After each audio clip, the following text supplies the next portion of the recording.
복음성가 27장 대망하던 우리 주님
첫 번째 익은 열매 추수는 예수님 공주가민 때 휴거로서 추수해 가십니다. 두 번째 추수는 대환란에 들어가 익혀서 익은 열매 되었기에 순교로서 추수해 가는데, 그래서 순교자들의 수를 충만하게 채우시는 하나님의 섭리가 이루어집니다. 그러면 휴거도 아니 되고 순교도 못하신 분들, 이분들을 위해서도 하나님은 연단시켜서 그래서 살아서 천년왕국으로 들어가게 하신다는 것. 이렇게 세 번 익은 열매 추수가 있다는 것. 그러니까 네 번째 익은 열매 추수는 무엇인가? 없습니다. 그래, 저는 네 번째 하게 그렇게 여러분 말씀하지 마시기 바랍니다. 예수님의 재림 목적 첫 번째가 뭐라고요? 그렇죠. 익은 열매 추수하시기 위하여 오십니다. 그럼 두 번째 목적은 무엇인가? 대환란으로 죄악 세상을 심판하시기 위하여 오십니다.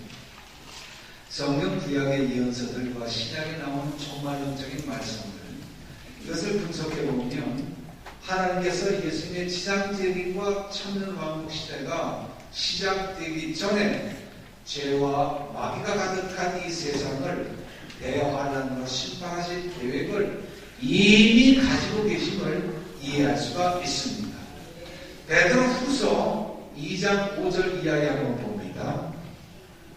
2장 5절 이하에 우리 다 같이 그 목소리를 합동합니다. 시작. 옛 세상을 용서치 아니하시고 오직 의를 정탐하고 의로우신 그를 보존하시고 경건치 않은 자들의 세상에 홍수를 내리셨습니다. 그러므로 소돔과 고모라 성을 멸망하기로 하십니다.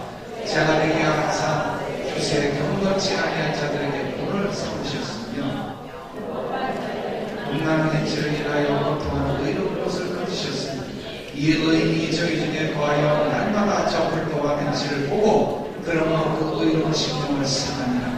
주님께서 형벌을 당한 시험에서 건지시고 불의한 자를 형벌하게 되고 심판날까지 지키시며 내가 나의 인내의 말씀을 지켰은즉 내가 또한 너를 지켜 그를 변하게 하니 이는 이는 장차 온 세상을 위하여 땅에 거하는 자를 시험하니라. 여기 베드로 후서 2장 5절 이하와 그 다음에 계시록 3장 10절의 말씀을 우리가 같이 짝으로 풀어서 이제 보도록 하려고 하는 겁니다. 이 베드로서 2장 5절 이하의 말씀은 노아 시대에 죄와 불법이 가득 하지 않았느냐, 강도가 땅에 충만하지 않았느냐, 심판하지 않을 수 없었다. 그래서 하나님은 홍수로 심판하셨다. 그 내용을 베드로는 말씀하고 계시거든요.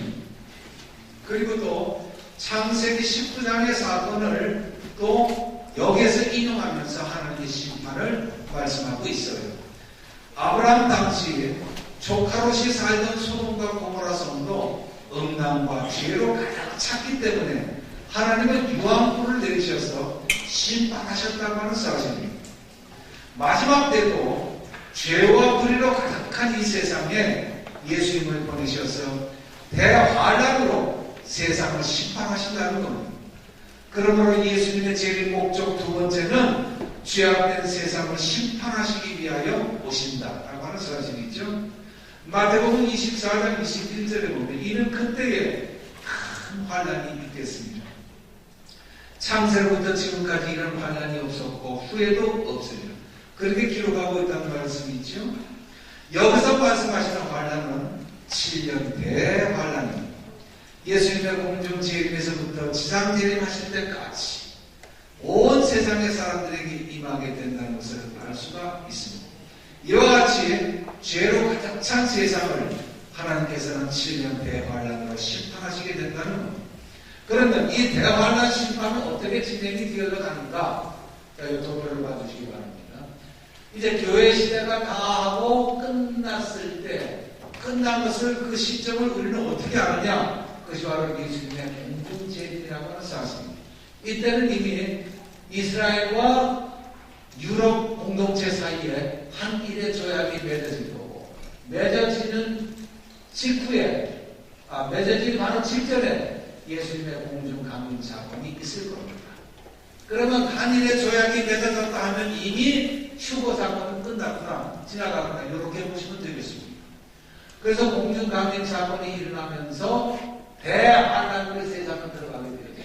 이때를 갖다 종말이라고 하고 하나님은 이때를 통해서 죄악된 세상을 심판하시겠다는 겁니다. 노아의 때가 그렇게 죄가 강포가 많았기 때문에 물로 심판하듯이 이 세상이 너무나도 죄로 가득했기 때문에 대환란으로 심판하지 않을 수가 없다. 그래서 첫 번째 익은 열매는 휴거로서 축구에 가십니다. 대환란을 들어가서 심판하시는데 첫째, 둘째, 셋째, 넷째 나팔 제약을 통해서 자연 3분의 1이 재앙을 받습니다. 그럼 기근이 들어서 식량이 부족합니다.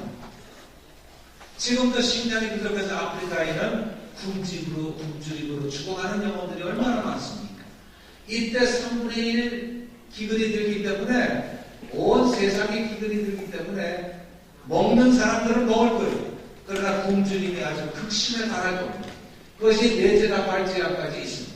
그러면 먹고 살기 위해서 이 땅은 더더욱이 범죄가 흉폭해질 겁니다. 범죄가 아주 늘어갈 겁니다. 왜? 먹고 살기 위해서.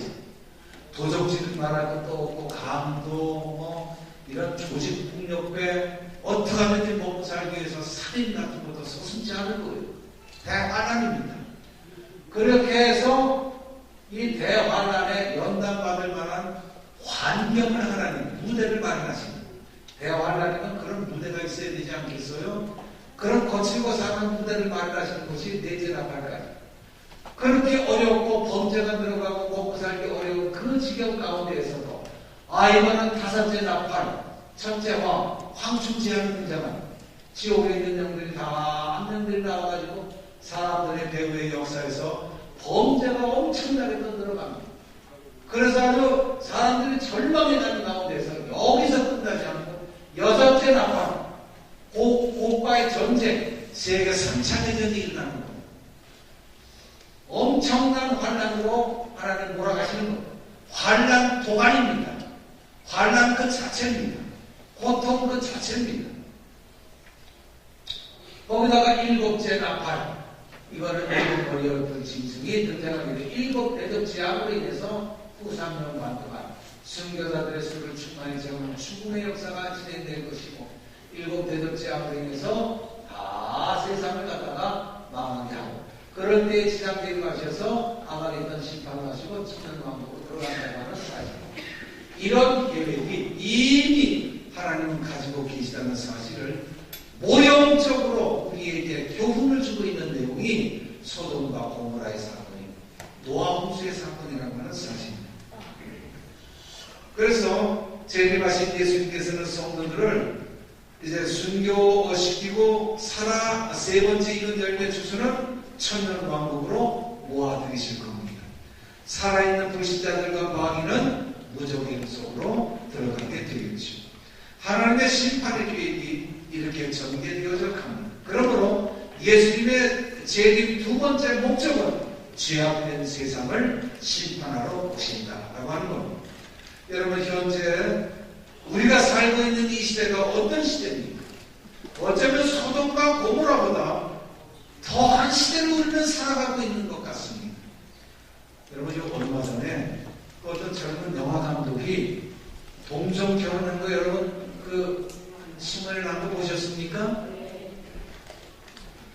신부 입장 그러니까 남자가 등장하는 거. 그 둘이 아주 손 붙들고 같이 결혼식을 해요. 이거 여러분 우리가 얼마 전까지만 해도 상상할 수 없었던 사건입니다.